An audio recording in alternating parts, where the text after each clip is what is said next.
ప్రశాంత వాతావరణంలో జూబ్లీహిల్స్ ఉప ఎన్నిక జరిగేలా రాష్ట్రంలోనే తొలిసారిగా పోలింగ్ కేంద్రాల వద్ద డ్రోన్లతో నిఘా పెడుతున్నట్లు హైదరాబాద్ జిల్లా ఎన్నికల అధికారి జీహెచ్ఎంసీ కమిషనర్ ఆర్వి కర్ణన్ తెలియజేశారు.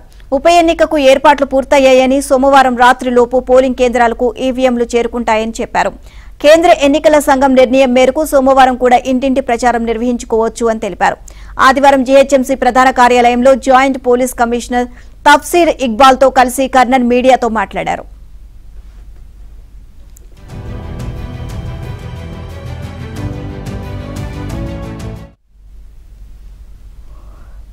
జూబ్లీహిల్స్ నియోజకవర్గంలో మొత్తం 4,13,65 మంది ఓటర్లు ఉన్నారని కర్ణన్ తెలిపారు.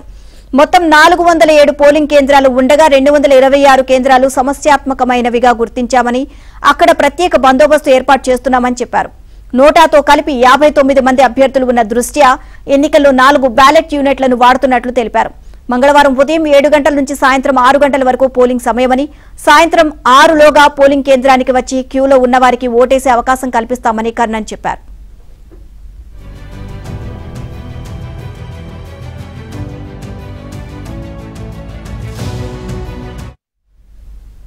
మొత్తం 139 ప్రాంతాల్లో పోలింగ్ కేంద్రాలు ఉన్నాయని, ఒక్కో చోట ఒక్కో డ్రోన్తో నిరంతర నిఘా ఉంటుందని కర్ణన్ తెలిపారు.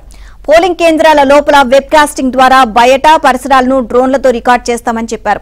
వాటన్నిటినీ జీహెచ్ఎంసీ కేంద్ర కార్యాలయంలోని కంట్రోల్ రూమ్ కు అనుసంధానం చేసి ఎప్పటికప్పుడు పరిశీలిస్తామని వివరించారు.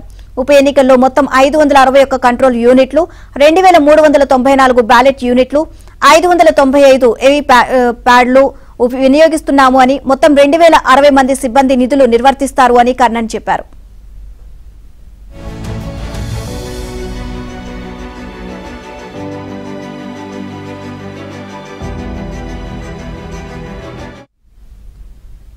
పోలింగ్ కేంద్రాల వద్ద 1,761 మంది పోలీసులతో బందోబస్తు ఏర్పాటు చేశామని joint police commissioner Tafseer Iqbal తెలిపారు.